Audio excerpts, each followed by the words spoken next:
ny volana Janoary 2024. Efa 2 taona zao taorian'ny 17 zay nankalazana ny efazaro taona ny famille vicensiana na ny fianakavian'ny vicensiana ny aipana zay nanorenan'ny Diosezy Md Paoly ny fikambanana dia ny aipana itony vaovao mahafaly amin'ny ory sy ny malahelo. Androary ary no singely taona nankalazana an'izany ary ao amin'izany fankalazana izany no niarahana tamin'ny fiangonana maneran-tany amin'ny fankalazana ihany koa ny Nibebahan'i Md Paoly apôstôly ka teto amin'ny maison mariaka manokana teto mariaka dia niaraka tamin'ny évêque monseigneur Visana Kokozafy no nitarika ny Eucharistia masina niaraka amin'ireo rehetra Lazarista sy Dioseziana ireo loha-piangonana isan-karazany ary ny mpianatra ihany koa eto mariaka. Andro lehibe tokoa ny andron'androany satria naserovana ny niorenan'ny fikambanana Congrégation de la Misiona fanazavana amin'ny teny hoe Lazarista dia izany fankalazana izany dia entina indrindra hamelombelona ilay aim-panahy nanorenana ny fikambanana sy fetin'ny Diosezy Md Paoly androany fa fety sarovan'ny fiangonana Nibebahan'i Md Paoly sy ny niorenan'ny aim-panahy vicensiana indrindra fa ny Mahatsiaro fikambanana Congrégation de la Mission.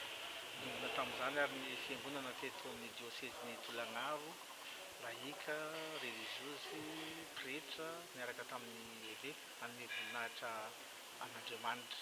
Engany zany irobombo ny fikambanana ary indrindra irobombo ilay aim-panahy entina hitoriana ny vaovao mahafaly amin'ireo ory sy ny madinika ary indrindra ireo tambanivohitra. Manoloana ny andro ankehitriny dia fantasika ny fanisikisahana fanaovana sinina ny madinika. Iza mahasaraka fitiavana Kristy, fanezena ve, famonoana ve, hanoanana ve, inona ve, ao anatin'ireny izay no mirehareha fa fantatra izay ino anahy. Zay zany fantatra izay loako ka na iza membatembana, na iza ofaly, na iza hankahala, fantatro izay dia ilay nandresiny fiaina vaovao izy roako. Zay zany ny foana. Ka naseho nianasa ilay fagnendeny ny kristianina, naseho nianasa ny finoan-drazana. Fa hitany hoe finoan-drazana ny tena farany fa ny finoana ny Jesosy. Izay nanavao ny lalam-piainany. Miaraky ny tantara ihany koa dia efa fantatrika.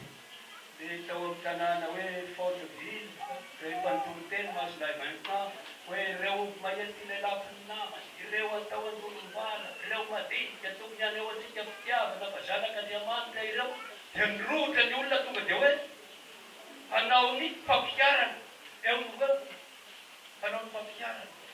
Zay zany avy eo tsy maintsy naritra miasa fitiavanamana, tsy maintsy naritra dia nanorina ny fikambanana. Ka izay zany le mikotrika miantoary hoe dame de la charité, fille de la charité, compagnon. Dia izay rehetra izay hanino haneho anasa ny finoana any dia misosa ho azy betikeny avy eo. Misosa ho azy betikeny avy eo. Na missionnaire nanefa taty amintsika tamin'ny taona valo amby efapolo sy eninjato sy misy maty an'ala, misy maty an'ala. Mba fantako hoe izao dia hoe misy maty an-drano. Tato pasemena i opera danzo, tsy ilay danzo ataty fa danzo lava. Dia mbola ho pasemena fasana na pasemena dia vavony fasany ohatran'izay. Hoe fantatro izay inoa. Ka na inona zava-misy na inona zava-misy fantatro ny tanjona hitondrany ahy fa izy milalana sy fahamarinana ary miaina.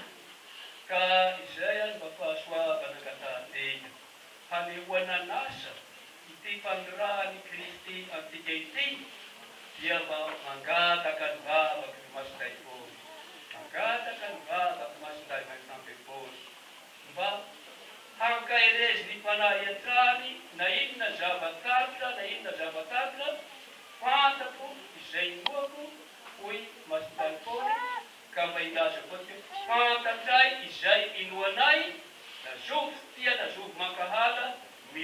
mandranny ianay sy ny zanaka sy ny fanahy masina